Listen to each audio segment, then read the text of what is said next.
Alien एक ऐसा शब्द जिसकी खोज के लिए दुनिया भर की स्पेस एजेंसियों के वैज्ञानिक लगे हुए हैं, मगर आज तक इनके बारे में कोई ठोस जानकारी नहीं मिल सकी है। नॉर्मली एलियन का रिलेशन स्पेस से माना जाता है, लेकिन क्या वाकई एलियन स्पेस में रहते हैं? और अगर वाकई ऐसा है तो नासा समुद्र की गहराई के 10 किलोमीटर नीचे आखिर क्या रहस्य खोजने की कोशिश कर रही है? आखिर नासा को ऐसा क्या मिला है जिसकी वजह से वह समुद्र की गहराई में उतर गया है? नासा तो एक स्पेस एजेंसी है, फिर समुद्र में उसका क्या काम? जबकि अमेरिका के पास ओशन रिसर्च करने के लिए national oceanic and atmospheric administration यानी NOAA नाम की एक बड़ी इंस्टीट्यूशन पहले ही मौजूद है।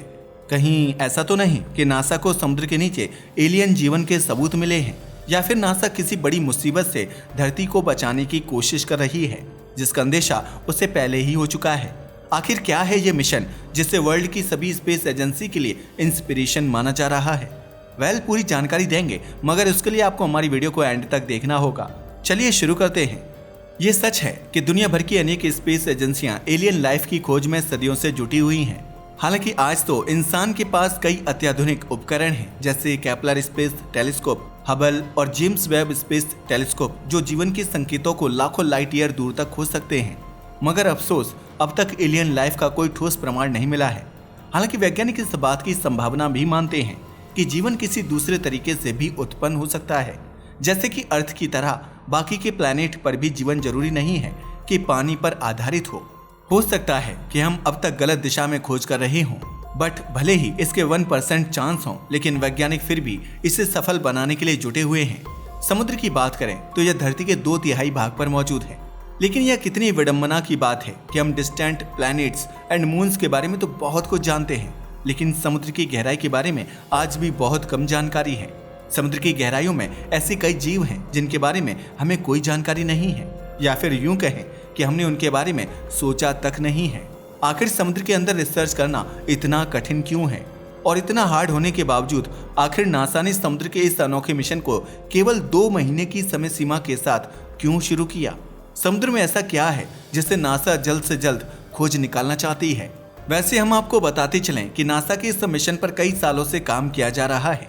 एक्चुअल में इस मिशन के माध्यम से नासा समुद्र में रहने वाले सभी जीवों के रहस्यों को तो उजागर करना ही चाहती है, साथ ही जानकारी जुटाना चाहती है एलियन की। क्या एलियन? जी हाँ, आपने सही सुना। आखिर समुद्र और एलियन का क्या कनेक्शन है?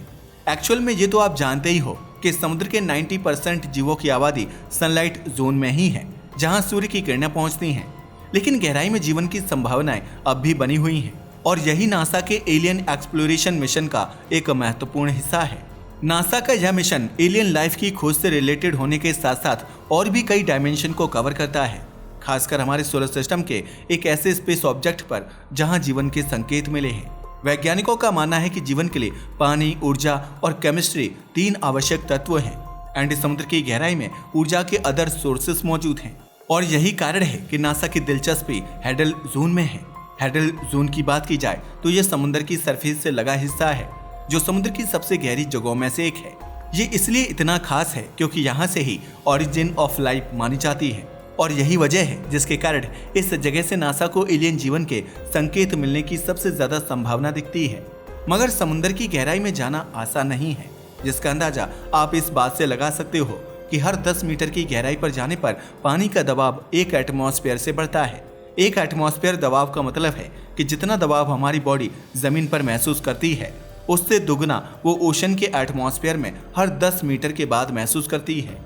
यहाँ का दबाव कितना खतरनाक होता है, इसका अंदाजा आप इस बात से भी लगा सकते हो कि टाइटन सबमरीन समुद्र तल से 3.5 किलोमीटर अंदर थी जब वह इम्प्लोड हो गई थी। आपको यह जानकर हैरानी होगी कि इस सबमरीन के अंदर बैठे लोग और यह पूरी सबमरीन 1 मिली सेकंड के अंदर ही पूरी तरह से डिस्ट्रॉयड हो गए थे, या फिर यूं कहें कि वेपर बन गए थे। यह सब कुछ इतना जल्दी हुआ कि किसी को कुछ भी पता नहीं चला होगा।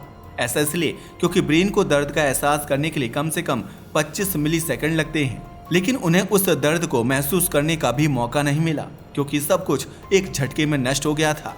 मगर नासा के वैज्ञानिक इससे भी अधिक गहराई में जाने वाले हैं। ये गहराई कितनी होगी, इसका अंदाजा आप इस बात से भी लगा सकते हो कि नासा का मिशन जहां टाइटन सबमरीन इम्प्लोड हुई थी, उससे भी 3 गुना गहराई में जाएगा। और इसका कारण है एक एलियन एक्सप्लोरेशन मिशन। अगर इस मिशन की बात की जाए तो इसे नासा का डीप सी एलियन मिशन या ऑफिशियली ओशन एक्सप्लोरेशन मिशन के नाम से भी जाना जाता है। यह समुद्रों की गहराइयों में जीवन की रिसर्च और खोज के लिए है। इसके अलावा यह मिशन और भी कई खोज करेगा, जैसे ये ओशन की गहराई में पाई जाने वाली अननोन एंड एक्सट्रीमली यूनिक जीवों की खोज के अलावा महासागरों की जलवायु और इकोसिस्टम को समझने के लिए भी कंडक्ट कराया जा रहा है। वैसे हम आपको बताते चले कि नासा का मुख्य कार्य अंतरिक्ष अनुसंधान से जुड़ा हुआ है, लेकिन यह समुद्री अनुसंधान में भी सहयोग करता है। अगर इस मिशन की बात की जाए तो यह मिशन न केवल धरती पर महासागरों को समझने में हेल्प करेगा, बल्कि उन संभावनाओं को भी तलाशेगा कि दूसरे प्लेनेट पर भी इसी प्रकार के जल आधारित जीवन हो सकता है। नासा और अदर एजेंसी के थ्रू समुद्र के गहरे हिस्सों में रोबोटिक और सेंसर के माध्यम से अनुसंधान किया जाता है, जो गहरे पानी में जीवन की संभावनाओं का अध्ययन करते हैं। अगर नासा की गहरे समुद्र में की जा रही इस रिसर्च के इम्पोर्टेंट साइंटिफिक ऑब्जेक्टिव्स की बात करें तो इसके कई मेन पर्पज हैं, जैसे डीप सी में लाइफ की खोज। असल में नासा गहरे समुद्र में उन जीवों और सूक्ष्म जीवों की खोज कर रहा है जो एक्सट्रीमली डिफिकल्ट सर्कमस्टेंसेस में जीवित रहते हैं, जैसे कि extreme pressure, low temperatures and lack of oxygen. ये स्टडी यह समझने में मदद कर सकती है कि यूनिवर्स में स्पेशली अन्य प्लैनेट और उनके सैटेलाइट्स पर जीवन किस तरह स्टार्ट हो सकता है। इसके अलावा ये क्लाइमेट चेंज की स्टडी से भी रिलेटेड है। एक्चुअल में डीप सी स्ट्रक्चर और वहाँ के ऑर्गेनिजम्स की स्टडी क्लाइमेट चेंज के असर को समझने में हेल्प करता है। Changing temperature and chemical composition of the oceans से पृथ्वी के एनवायरनमेंट पर क्या इफेक्ट पड़ेगा, इसकी स्टडी इम्पोर्टेंट है।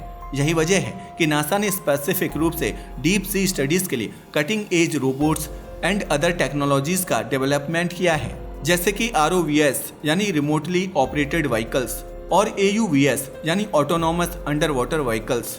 असल में यह तकनीकें भविष्य में अंतरिक्ष मिशनों में उपयोग की जा सकती हैं, स्पेशली उन जगहों पर जहां ह्यूमन का पहुंचना कठिन है, जैसे आइसी मून्स या अदर प्लैनेट्स पर। इसके अलावा नासा इसके जरिए फॉसिल्स और जियोग्राफिक फॉर्मेशंस की भी स्टडी करेगा। एक्चुअल में नासा डीप सी की तलहटी में पाई जाने वाले ancient fossils and geological formations का भी अध्ययन करेगा, ताकि यह समझा जा सके कि अर्थ की हिस्ट्री एंड जियोलॉजिकल एक्टिविटीज कैसे विकसित हुई। साथ ही यह स्टडी ये भी संकेत दे सकती है कि अदर प्लैनेट्स पर जियोलॉजिकल प्रोसेसेस किस प्रकार से हुई होंगी। साथ ही इससे ये भी पता चलेगा कि यहाँ वाटर एंड एनर्जी रिसोर्सेज की क्या सिचुएशन है। एक्चुअल में नासा ये भी रिसर्च कर रहा है कि डीप सी में छुपे हुए वाटर और मिनरल रिसोर्सेज किस प्रकार धरती की नेचुरल रिसोर्सेज की नीड को पूरा कर सकते हैं। साथ ही इस तरह की खोज स्पेस में मौजूद रिसोर्सेज की पोटेंशियल अवेलेबिलिटी की भी जानकारी दे सकती है। साथ ही बताते चलें कि इस रिसर्च की सबसे बड़ी खासियत तो दूसरे प्लैनेट्स पर पॉसिबिलिटी ऑफ लाइफ होने वाली है। असल में डीप सी की एक्सट्रीम सर्कमस्टेंसेस में स्टडी ऑफ लिविंग ऑर्गेनिज्म यह सिग्नल दे सकता है कि दूसरे प्लैनेट्स और उनके उपग्रह जैसे यूरोपा पर जहां बर्फीले महासागर हैं, वहां जीवन के अस्तित्व की संभावना हो सकती है। ये बात बिल्कुल सच है कि नासा के डीप सी स्टडीज का ऑब्जेक्टिव न केवल लाइफ ऑन अर्थ और उसके एनवायरनमेंट को बेहतर ढंग से समझना है, बल्कि यह possibility of life in the universe की खोज के लिए भी एक इम्पॉर्टेंट स्टेप है।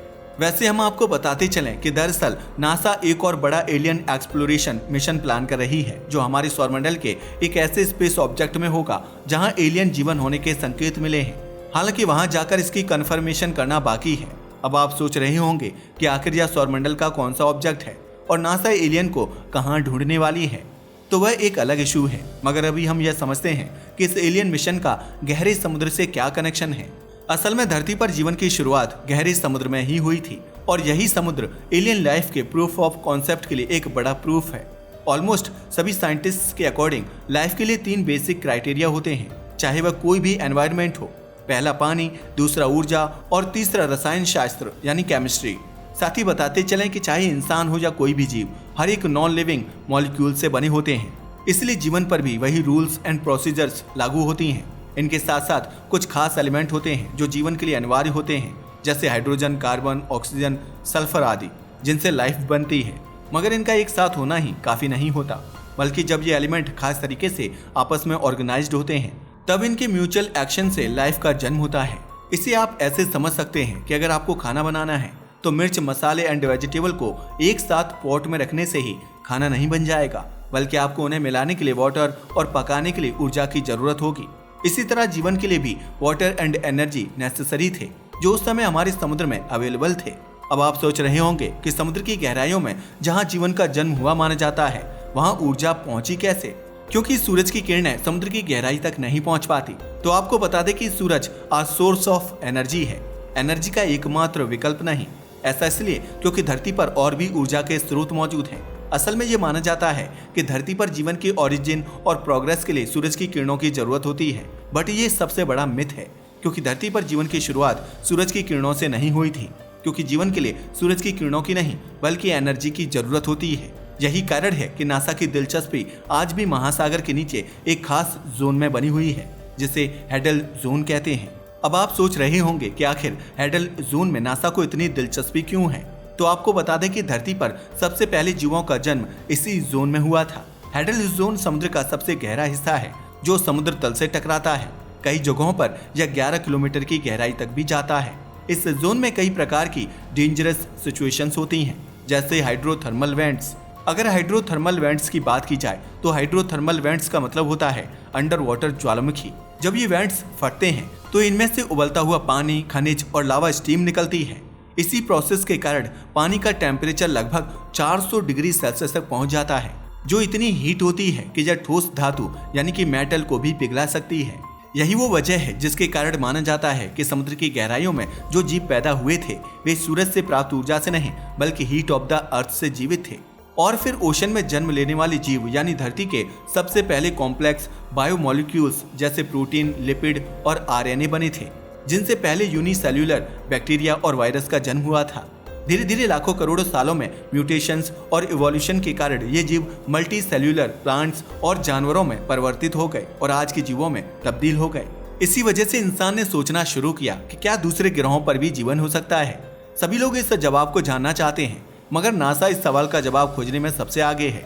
नासा न केवल आकाश में बल्कि समुद्र की गहराइयों में भी जीवन ढूंढने का प्रयास कर रही है, जिसका सबसे बड़ा एग्जाम्पल यह डीप सी एक्सप्लोरेशन मिशन है, जिससे नासा ही नहीं बल्कि दुनिया की सभी स्पेस एजेंसियों को बहुत ज्यादा उम्मीद है। और अगर नासा अपने इस एक्सप्लोरेशन मिशन में सफल हो जाएगा तो यकीन मानिए ऐसे ऐसे राज सामने आएंगे जिसकी आपने कभी कल्पना भी नहीं की होगी। तो ये थी हमारी आज की वीडियो, जिसमें हमने नासा के डीप सी मिशन के बारे में बताया, जिसके थ्रू वह समुद्र की गहराइयों में राज को बाहर लाने की कोशिश कर रहे हैं। वैसे आपका इसके बारे में क्या ख्याल है? अपनी राय को हमें कमेंट करके बताना ना भूलिएगा। साथ ही अगर आपको हमारी वीडियो पसंद आई हो तो उसे लाइक और हमारे चैनल को सब्सक्राइब करें। धन्यवाद।